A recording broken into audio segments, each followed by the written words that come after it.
Baiklah, assalamualaikum warahmatullahi wabarakatuh. Kembali lagi dengan saya Isyansi. Baiklah teman-teman, di sini saya akan membahas mengenai konsep ASKUP RPK, kelanjutan dari video sebelumnya. Baiklah, selamat menyaksikan.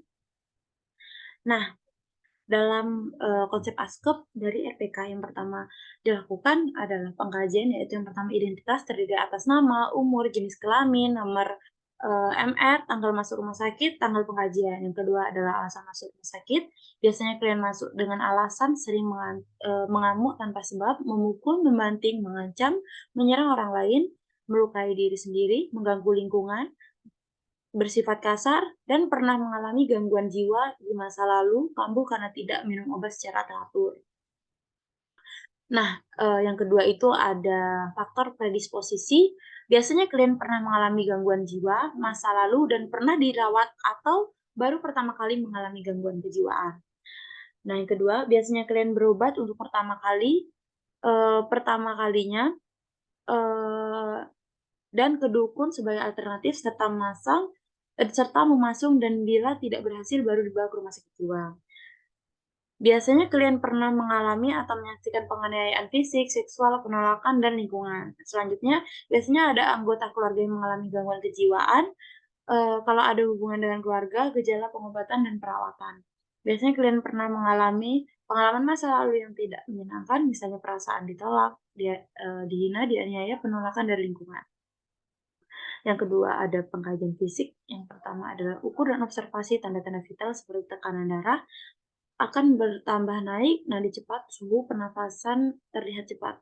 Yang kedua, ukur tinggi badan, berat badan. Yang ketiga, yang kita temukan pada klien dengan perilaku kekerasan pada saat pemeriksaan fisik yaitu mata melotot, pandangan tajam, tangan mengepal, rahang mengetuk, dan wajah merah.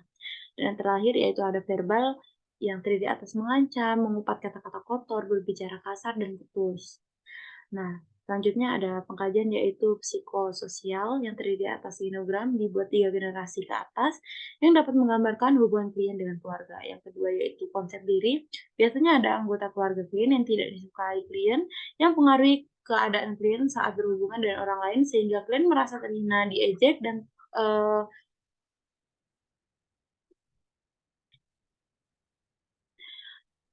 dengan kondisi tersebut. Selanjutnya ada identitas, biasanya pada klien dengan perilaku kekerasan, tidak puas dengan pekerjaan, tidak puas dengan statusnya, baik di sekolah, tempat kerja, dan dalam lingkungan tempat tinggalnya.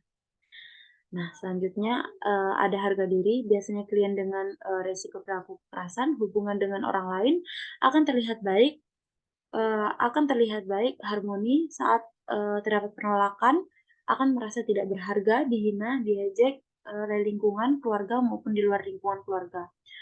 Yang selanjutnya ada harga diri terdiri atas peran diri. Biasanya klien memiliki masalah dengan peran peran atau tugas yang diembannya dengan keluarga, kelompok, atau masyarakat, dan biasanya klien tidak mampu melaksanakan tugas dan peran tersebut dan merasa tidak berguna. Selanjutnya ada ideal diri. Biasanya klien memiliki harapan yang tinggi terhadap tubuh, posisi, dan peranan yang baik dalam keluarga, sekolah, tempat kerja, dan masyarakat. Selanjutnya ada hubungan sosial. Ada 3, yang pertama orang yang berarti tempat mengadu, berbicara. Yang kedua ada kegiatan diikuti klien dalam masyarakat, dan apakah klien berperan aktif dalam suatu kelompok. Dan yang ketiga ada hambatan dalam hubungan dengan orang lain atau tingkat terlibatan klien dalam hubungan masyarakat.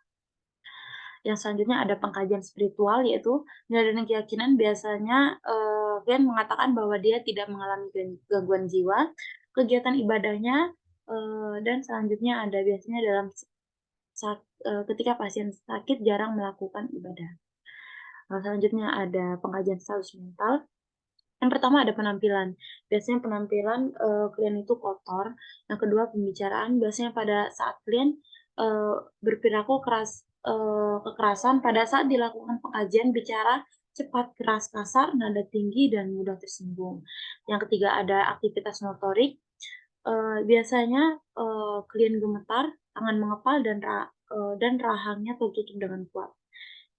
Yang keempat ada alam perasaan, yaitu klien merasa sedih dan menyesal apa yang telah dilakukan. Selanjutnya ada efek.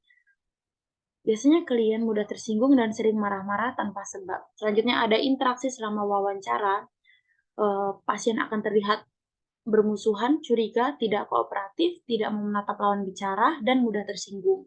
Selanjutnya ada persepsi.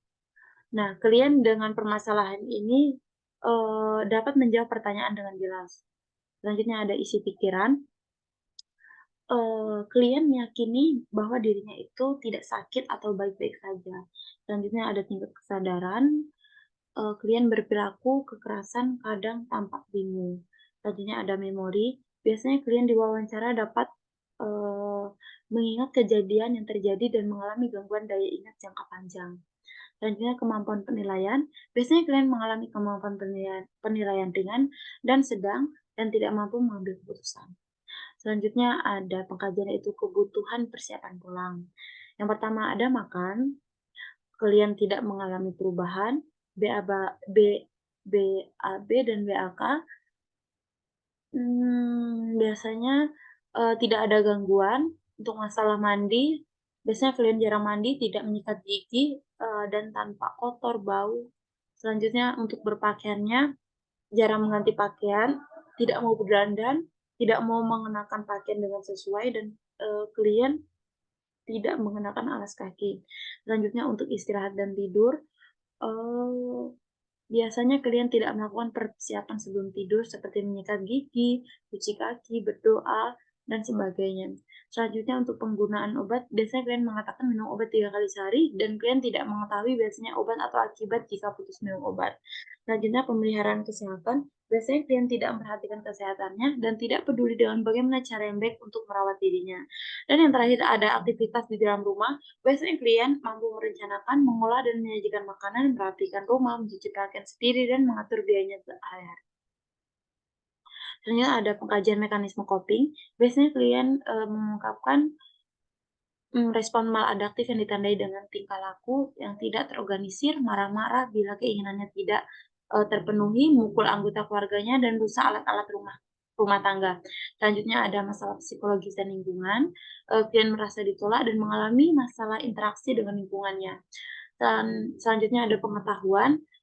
Klien dengan perilaku kekerasan kurang mengetahui tentang penyakitnya dan klien tidak mengetahui akibat dari, putus obat dan fungsi obat yang diminumnya. Nah, biasanya untuk diagnosa RPK itu ada 4. Yang pertama dari risiko perilaku kekerasan, halusinasi pendengaran, isolasi sosial, dan gangguan konsep diri, harga diri rendah. Nah, intervensi yang dapat dilakukan untuk, RPK yang pertama adalah membina hubungan saling percaya, mendiskusikan bersama klien tentang perilaku kekerasan. Yang ketiga, eee, yaitu mendiskusikan bersama klien cara mengendalikan risiko perilaku kekerasan dengan cara beribadah. Yang keempat, membantu klien mengontrol perilaku kekerasan pasien dengan minum obat secara teratur. Dan yang terakhir adalah latih klien melakukan cara mengontrol kemarahan, seperti ajarkan teknik relaksasi, nafas dalam, dan memukul bantal. Nah, implementasi dari RPK, yaitu pada diagnosa keperawatan risiko perilaku kekerasan, dilakukan strategi pertemuan, yaitu mengidentifikasi perilaku kekerasan, mengontrol perilaku kekerasan dengan cara teknik napas dan pukul kasur bantal. Strategi pertemuan yang kedua yaitu mengajarkan minum obat secara teratur. Strategi pertemuan ketiga itu latihan dengan cara komunikasi secara verbal atau bicara baik-baik. Dan strategi pertemuan keempat yaitu spiritual.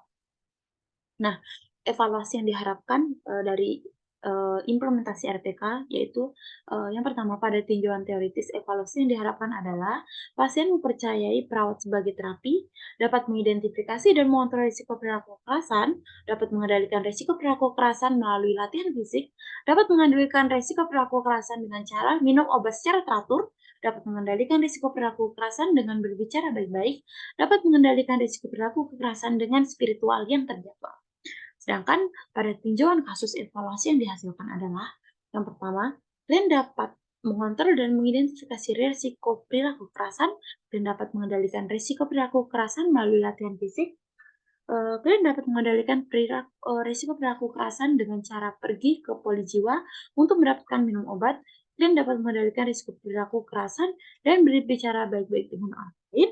Dan klien dapat mengendalikan risiko perilaku kekerasan dan melakukan, spiritual secara terjadwal. Baik teman-teman, itulah, konsep asuhan keperawatan, tentang RPK yang dapat saya sampaikan. Kurang lebihnya saya mohon maaf. Wassalamualaikum warahmatullahi wabarakatuh.